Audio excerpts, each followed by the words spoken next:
There's some sort of red stain on this lamp's surface. The stain. Could it be? That smell. There's no mistaking it. It's a blood stain.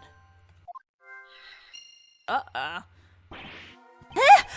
That's blood stain? Why is there a blood stain on this lamp? I wonder if this has something to do with the lamp bulb being broken. I should also take a look at the other lamp here. We'll do that right now. Meow. So this is where Delicia originally intended to put the lamps. I don't get why she put them in the castle. Since they're broken and don't light up, maybe she decided to put them out of the way? If she wanted them out of the way, there are many other places to store them. It's like that old saying, hide the salt in the sugar bag. I think the saying goes, hide a tree in the forest. If Delicia intended to use these lamps as decorations during the contest, it creates a contradiction with that piece of evidence. I need to deduce the contradiction at the scene. Okay, what are we deducing again?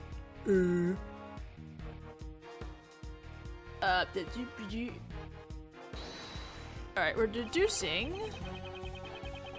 I think she, messed up on the contest rules, actually. Eureka! Yes! Because everything should be made out of candy!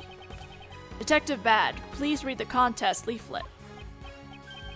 Any decorations not made from desserts are prohibited. Huh. These rock salt lamps and the fluorescent clothes go against the rules. So maybe that's why they were hidden in the castle. I wonder about that. I think we should investigate further in Delicia's actions. Alright, one more thing we need to investigate before we talk to her. Notice one of the fairies is missing one of the cloths here. Unlike the other fairies, this one doesn't have a fluorescent cloth. Miss Delicious! It's not right to leave one out! Oh, I don't like it either, but one fluorescent cloth and a machine has gone missing. You've lost a cloth and a machine. What sort of machine is it? Oh, let me tell you. Each piece of fluorescent cloth is hooked up to one of these machines. The machine is called a rainbow light device. Light is sent through the cable and into the cloth, which is made of optic fibers. Just fiddle around with the settings a bit and it will turn into all sorts of colors. When it glows red, it's like a raging inferno. And when it glows blue, you can almost feel the glittering cool ice. It's powered by a long-lasting battery that's resistant to changes in the temperature. I'm not very familiar with these kinds of devices. Mr. Edgeworth, she's saying it's a machine that transmits light to the special cloth. I see. It's amazing what they come up with these days. Aw, Greggy. So, one rainbow light device and one fluorescent cloth are missing. Yesy, that's right. Whatever could they be? This fluorescent cloth, could it be related to the case? Well, in that picture of the victim, there seemed to be having a piece of cloth on them. Alright. Logic time! Let's see, let's put this together and the bloodstained rock salt. That seems kinda obvious. There is evidence that the victim was beaten to death with a blunt object. What's more, there's a bloodstain on one of the broken rock salt lamps. Could this lamp have been the murder weapon? You're right! It could have been used as a weapon! Labby, is the bloodstain analysis on this rock salt lamp finished? Yes, sir! It's finished just a few moments ago. The bloodstain on that lamp belonged to the victim. You heard what he said. Well then.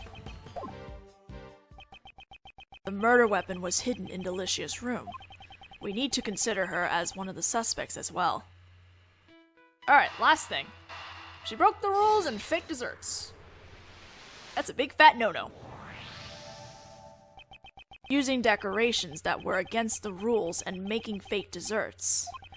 A lot of Delicia's actions seem suspicious. Yeah, it doesn't seem like she's aiming to be the world's greatest pastry chef.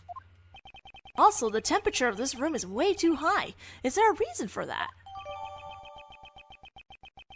Uh-oh. I wonder. I think we should ask Delicia directly. Alright, now we talk to her. Did I present my badge to her yet? I don't think I actually talked to her yet, did I?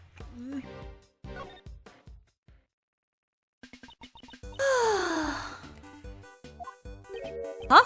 Miss Delicious? You don't seem as energetic as you were earlier. Delicia, can I just ask, did something happen with Varn Karma? Yessie, nothing of the sort. But you just said Yessie. That's Yessie, just now was only a greeting. That Yessie just now was only a greeting. You're a cute boy, I like you. What's your first name? It's Raymond, but... Well, Ray, I think you'll make a good man of yourself someday. Ray? How about that? I think you have a way with British ladies. A little different from my image of a lady. Ouch! Why don't we listen to what she has to say? That's rude. First we present my badge. Oi! What's that? This badge is proof that I'm a defense attorney. Oh, I'll show you mine then. This chef's hat is proof that I am a pastry chef. Is that so? Why aren't those sold in stores? Hey! It's not the hat that's important, it's the spirit you wear the hat with that matters.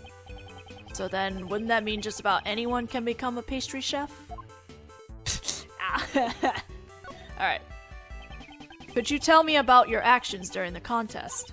Yessie, we began making desserts for the contest around 10 o'clock. Basically, I was in here making my desserts with the whole time. At 1:30, I joined the afternoon tea for about an hour or so. Afternoon tea? It's a social occasion where a conversation is had over black tea and cakes. So it's pretty much a tea party. Well, I suppose. Oh, Greggy, you're a smart boy, aren't you? When did I become Greggy? Where was the afternoon tea held? It took place in the gardens outside the fountain patio. It's our customary break time during the contest. It's always held at the same time. Today there was just 3 of us who took part, Jeffy, Katie, and me. Since Jeffy had already finished his creations, he was there from the beginning to end. Icy and Gusty didn't join in because they hadn't finished their desserts yet. So, everyone other than Mr. Dover and Mr. Gustavia participated. Yes, actually, I hadn't finished my dessert yet either. I just wanted to try some of Jeffy's handmade pastries and Katie's fresh brewed tea. So, after I had eaten my fill, I returned before everyone else. During the contest, did you enter any of the other contestants' room? What are you saying? We found your fingerprints on the desserts at the crime scene. Oh, you found them? Are you admitting that you went to the scene of the murder? Well, I admit it, but I am not the murderer. It's the honest truth. Please hear me out. What were you doing in Mr. Master's room? The truth is, I was studying his desserts. Studying? Because Jeffy is so talented at making sweets. Well, nobody was in his room at the time, so I just decided to study his works for a bit. Study, you say? I'm not sure if it was study. But if you were just looking, you wouldn't have left your fingerprints behind. Yessie, it's natural that I left fingerprints on the desserts. For the sake of research, I ate some of his desserts. Isn't that like stealing food? It couldn't be. The one who wrecked Mr. Master's room was. I'm so sorry. It wasn't my intention to vandalize the room, but I did eat a few parts of the desserts in his room. I secretly ate little bits and pieces so Jeffy wouldn't find out. Well, you kinda did it really sloppy. So, did you eat the ship's stand as well? Yessie, I did. Chocolate ship broke because of you. I'm sorry. So, the reason she left the afternoon tea early was to preserve her appetite. But you've got to believe me on this. I'm not the murderer. Her actions are sufficiently suspicious, but I won't press on it yet. Delicia, why is the room temperature set to 68 degrees Fahrenheit? The cold doesn't agree with me, plus it's bad for the body. This figure doesn't just maintain itself, you know. Naturally, as a lady, I want to look young forever. I wonder, how old is Miss Delicious anyway? Really is. Raymond, a true gentleman never asks a woman her age. Alright, Professor Layton. This room is mainly filled with cream. A 50 degree Fahrenheit is the recommended temperature for preserving fresh cream. What? Really? Now it's all gone to waste!